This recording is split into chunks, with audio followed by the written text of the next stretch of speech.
Bismillahirrahmanirrahim. Assalamualaikum warahmatullahi wabarakatuh. Gimana kabarnya sahabat kabar Islam? Semoga masih dalam lindungan Allah yang maha sempurna.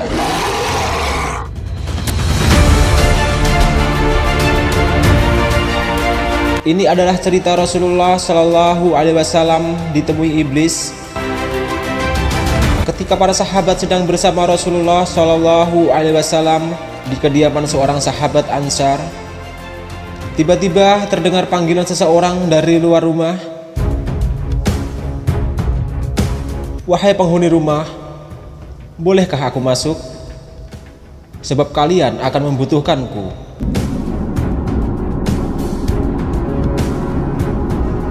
Rasulullah Shallallahu Alaihi Wasallam bersabda, "Tahukah kalian siapa yang memanggil?"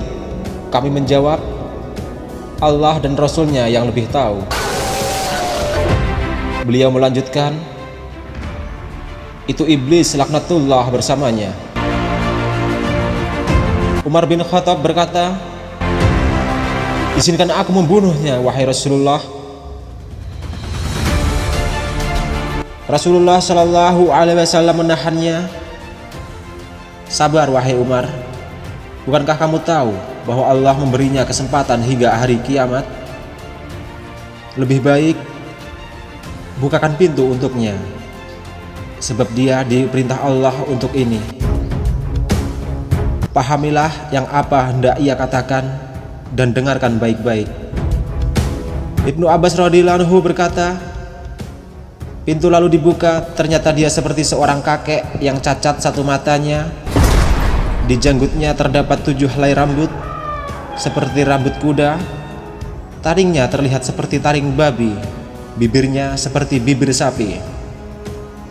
Iblis berkata, "Salam untukmu Muhammad.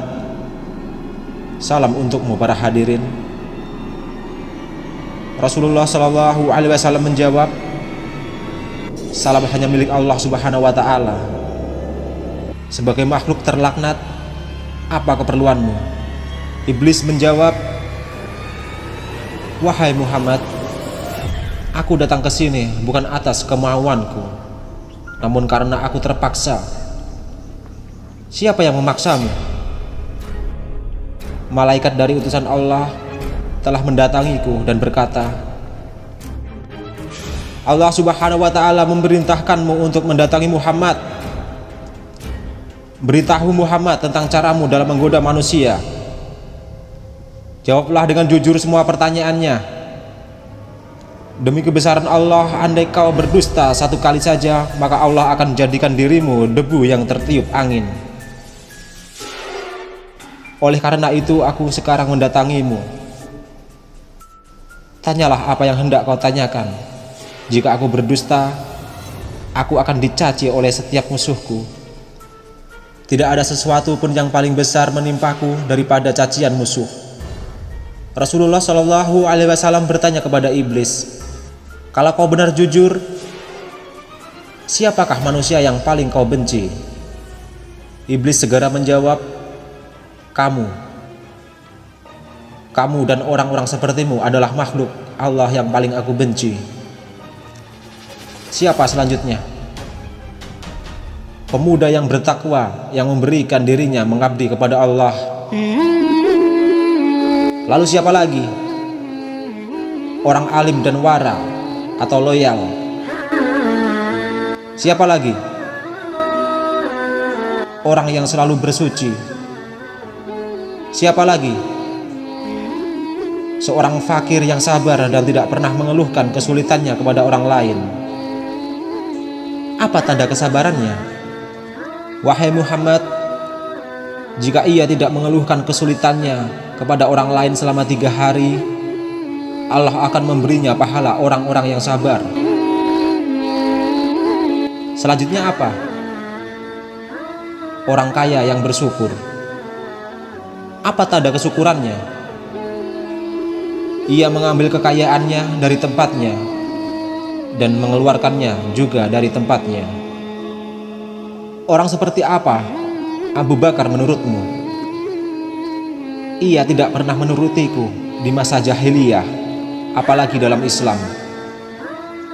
Umar bin Khattab, demi Allah, setiap berjumpa dengannya aku pasti kabur. Utsman bin Affan, aku malu pada orang yang malaikat pun malu kepadanya. Ali bin Abi Thalib, aku berharap darinya agar kepalaku selamat dan berharap ia melepaskan aku dan aku melepaskannya. Tetapi ia tak akan mau melakukan itu. Ali bin Abi Thalib selalu berzikir kepada Allah Subhanahu wa Ta'ala. Apa yang kau rasakan jika melihat seseorang dari umatku yang hendak sholat? Aku merasa panas dingin dan gemetar. Kenapa? Sebab setiap seorang hamba bersujud satu kali kepada Allah, Allah mengangkat derajatnya 1 derajat. Jika seorang umatku berpuasa, tubuhku terasa terikat hingga ia berbuka. Jika ia berhaji, aku seperti orang gila.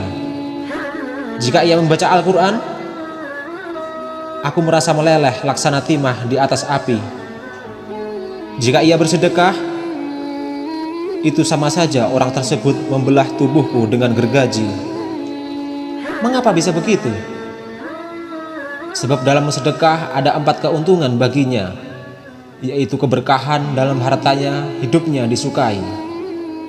Sedekah itu kelak akan menjadi hijab antara dirinya dan api neraka, dan segala macam musibah akan terhalau dari dirinya. Apa yang dapat mematahkan pinggangmu? Iblis menjawab, suara kuda perang di jalan Allah. Apa yang dapat melelehkan tubuhmu? Iblis menjawab, taubat orang yang bertaubat. Apa yang dapat membakar hatimu? Istighfar di waktu siang dan malam. Apa yang dapat mencoreng wajahmu? Sedekah yang diam-diam. Apa yang dapat menusuk matamu? Sholat fajar. Apa yang dapat memukul kepalamu? Sholat berjamaah. Apa yang paling mengganggumu? Majelis para ulama. Bagaimana cara makanmu? Dengan tangan kiri dan jariku. Di manakah kau menaungi anak-anakmu di musim panas? Di bawah kuku manusia. Nabi teruskan bertanya, siapa temanmu wahai iblis? Pemakan riba. Siapa sahabatmu? Pezina.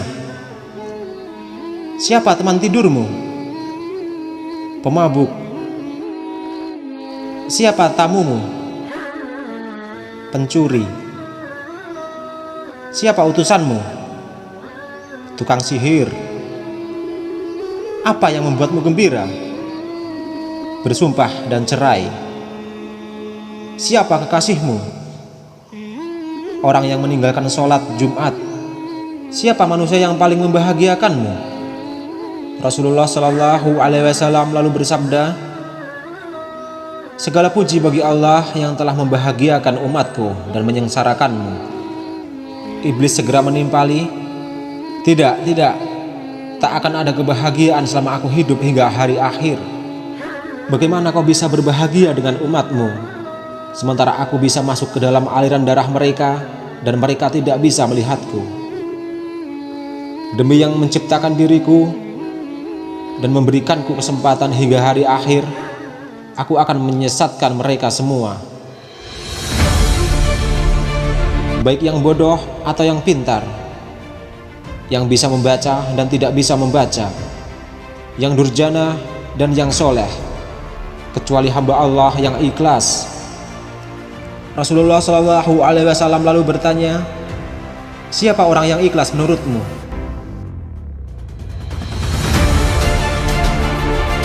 Tidakkah kau tahu wahai Muhammad, bahwa barang siapa yang menyukai emas dan perak, ia bukan orang yang ikhlas.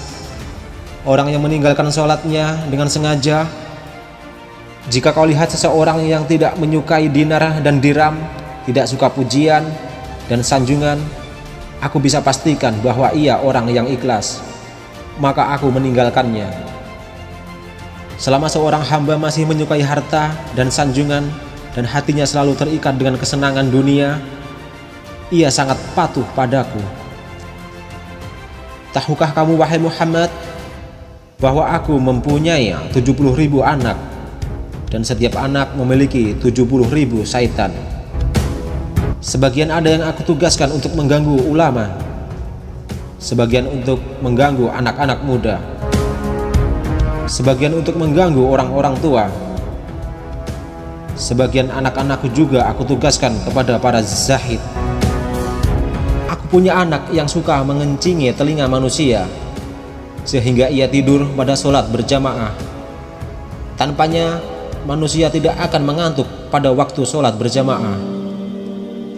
Aku punya anak yang suka menaburkan sesuatu di mata orang yang sedang mendengarkan ceramah ulama, hingga mereka tertidur dan pahalanya terhapus. Aku punya anak yang senang berada di lidah manusia. Jika seseorang melakukan kebajikan, lalu ia beberkan kepada manusia, pahalanya akan terhapus. Pada setiap seorang wanita yang berjalan, anakku dan syaitan duduk di pinggulnya dan pahanya, lalu menghiasinya agar setiap orang memandanginya. Syaitan juga berkata, "Keluarkan tanganmu." Lalu ia mengeluarkan tangannya, lalu syaitan pun menghiasi kukunya. Tahukah kau wahai Muhammad, dusta berasal dari diriku.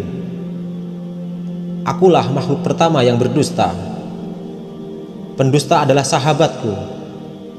Barang siapa bersumpah dengan berdusta, maka ia kekasihku. Tahukah kau wahai Muhammad, aku bersumpah kepada Adam dan Hawa dengan nama Allah bahwa aku benar-benar menasihatinya. Sumpah dusta adalah kegemaranku. Gibah dan namimah atau adu domba kesenanganku. Kesaksian palsu kegembiraanku. Wahai Muhammad, umatmu ada yang mengulur-ngulur sholat. Setiap ia hendak berdiri untuk sholat, aku bisikan kepadanya, "Waktu masih lama, kamu masih sibuk."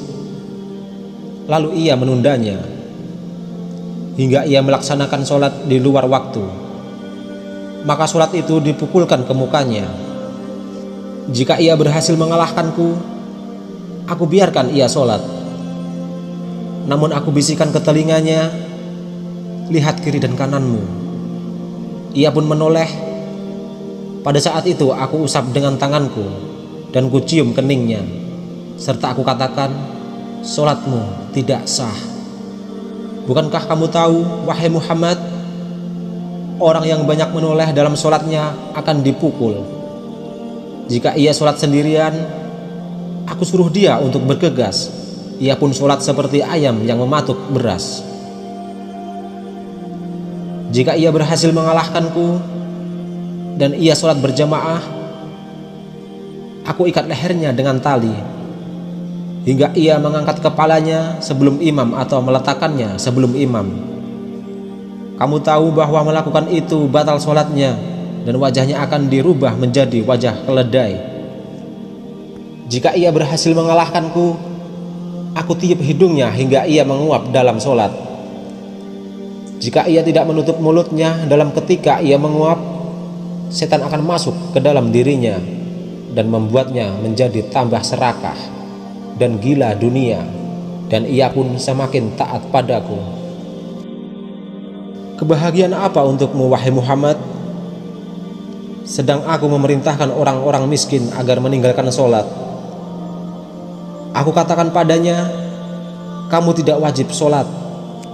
Sholat hanya wajib untuk orang-orang yang berkecukupan dan sehat. Orang sakit dan miskin tidak. Jika kehidupanmu sudah berubah, barulah kau sholat. Dan akhirnya ia pun mati dalam kekafiran. Setelah iblis menjelaskan apa yang ditanyakan Rasulullah, dia pun mohon diizinkan untuk pergi. Sahabatku, kaum muslimin, itulah cara-cara iblis menyesatkan manusia. dan menggoda manusia, maka wajiblah kita untuk memeranginya, bukan menjadi golongannya. Assalamualaikum warahmatullahi wabarakatuh.